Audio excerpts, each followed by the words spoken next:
My brother didn't just betray me. He slept with my wife, got her pregnant, and let me raise his son for years without ever telling me. And the worst part is, when I finally found out, it didn't even feel impossible. It felt like everything finally made sense. Because if I'm being honest, this didn't start with my wife. It started long before that. My brother had always hated me. Not for any reason that made sense. He was the favorite, the one our mother protected, the one who never faced consequences. And somehow, that made him worse. He didn't just ignore me growing up. He made sure I knew exactly where I stood. Beneath him. Every chance he got. And for years, I let it happen. Not because I was weak. Because I thought it didn't matter. Because I thought eventually, things would change. They didn't. They just got worse in ways I didn't see coming.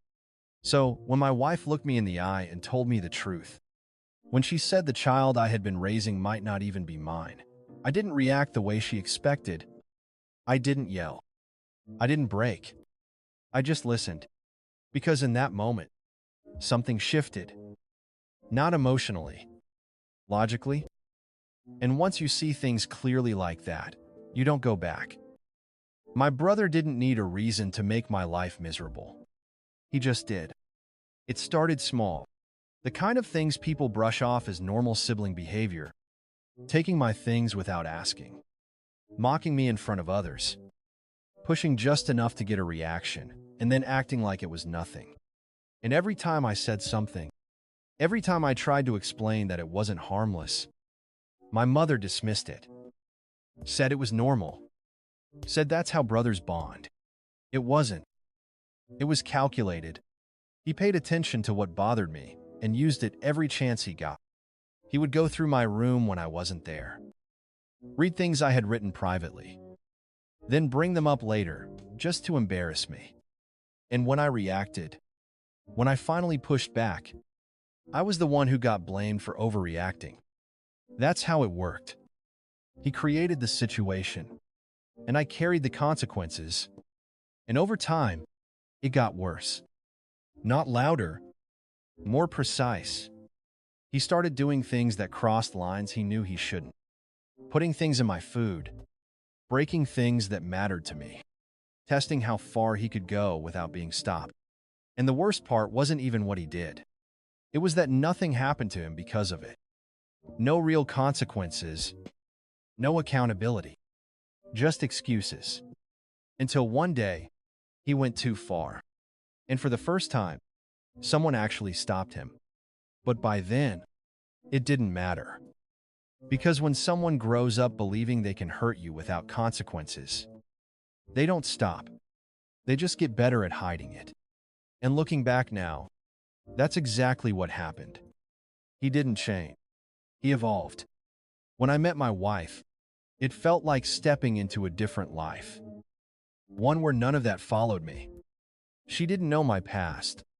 She didn't see me as the version of myself my family had defined for years. There were no comparisons. No expectations I had to meet. Just normal. And that was enough to make me believe it was real. She treated me like I mattered. Like I wasn't something to tolerate or fix. And I held on to that more than I probably should have. Because when you spend your whole life being overlooked, even something simple feels like everything. So when things got serious, when we started building something that felt permanent, I didn't question it. I trusted it. Completely. And when I brought her into my family, I didn't think twice. I didn't question why my brother, who barely acknowledged me for years, suddenly started acting different around her. He was polite, engaged, even friendly in a way I had never seen before. I told myself maybe he had changed. Maybe time had done something I couldn't. I was wrong. Because what I saw as progress was just access. They started spending more time around each other. Small things at first. Conversations I wasn't part of. Moments that didn't seem important on their own. And I didn't notice. Not because it was hidden well. Because I wasn't looking for it. I didn't think I needed to. And by the time I felt something was off, it wasn't a feeling I could explain. Just something quiet in the background that didn't make sense yet. And if you've ever trusted people who had no problem betraying you behind your back, you already know how dangerous that is. So before this gets worse, take a second, like the video, and subscribe, because what happens next is where everything collapses completely. When she finally told me, it wasn't emotional. There was no breakdown, no guilt that felt real. It was quiet, controlled, like she had already accepted what this was and just needed me to catch up. She admitted the affair first, said it had been going on longer than I thought. And even then, I didn't react. Not yet. Because something about the way she said it felt incomplete, like there was more she hadn't said. So I asked one question. Just one. And that's when everything changed. She hesitated. Just for a second. Then she said it. That our son might not be mine.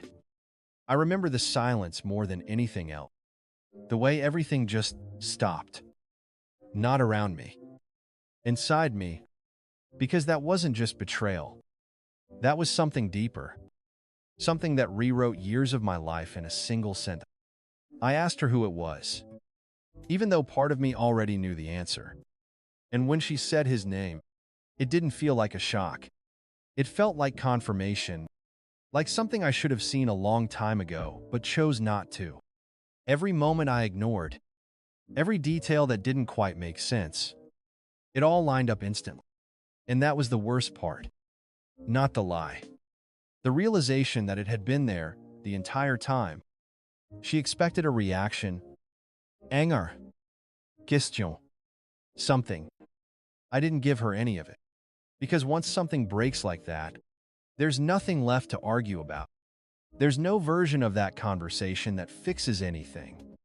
So I stood up, packed what I needed, and walked out without saying anything else.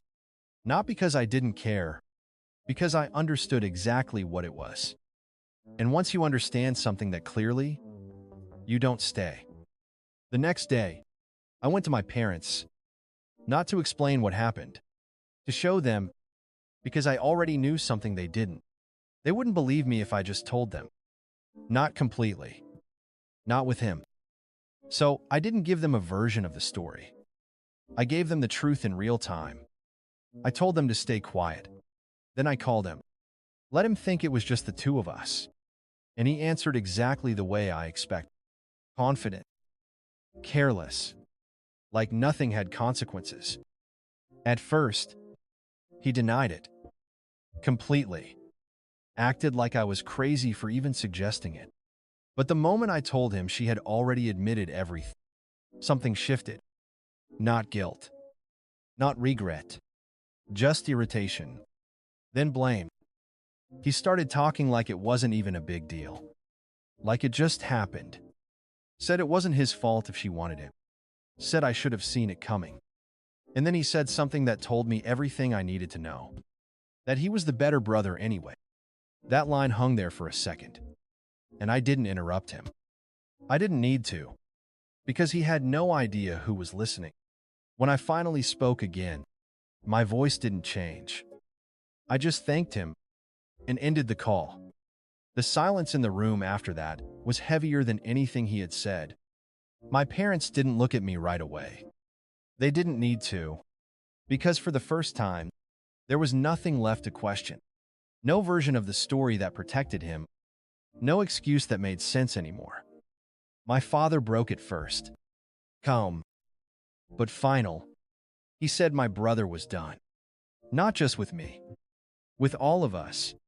And just like that, the one person who had never faced consequences his entire life finally did. After that, everything moved faster than I expected. The divorce went through without much resistance. Once the truth came out, the paternity test confirmed what I already knew. But it still hit harder than anything else. Because it wasn't just about betrayal anymore. It was about everything I thought I had. The years I believed were real. The life I thought was mine. And suddenly, none of it was. For a while, that stayed with me, not the anger, just the absence of something that used to be there. But eventually, even that faded, because once you remove what was never real to begin with, there's nothing left to hold on to.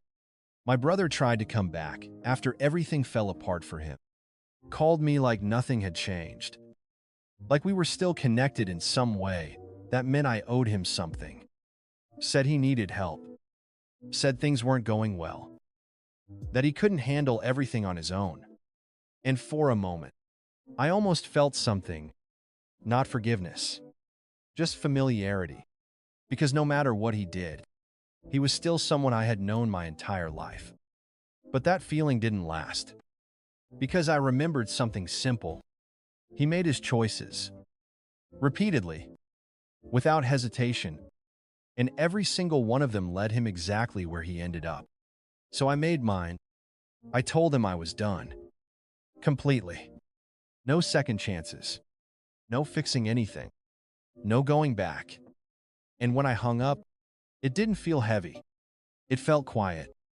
Like something had finally ended the way it was supposed to. Because the truth is, I didn't lose anything that day. I just stopped carrying something that was never mine to begin with. If someone can destroy your life without regret, the only real power you have is walking away without looking back.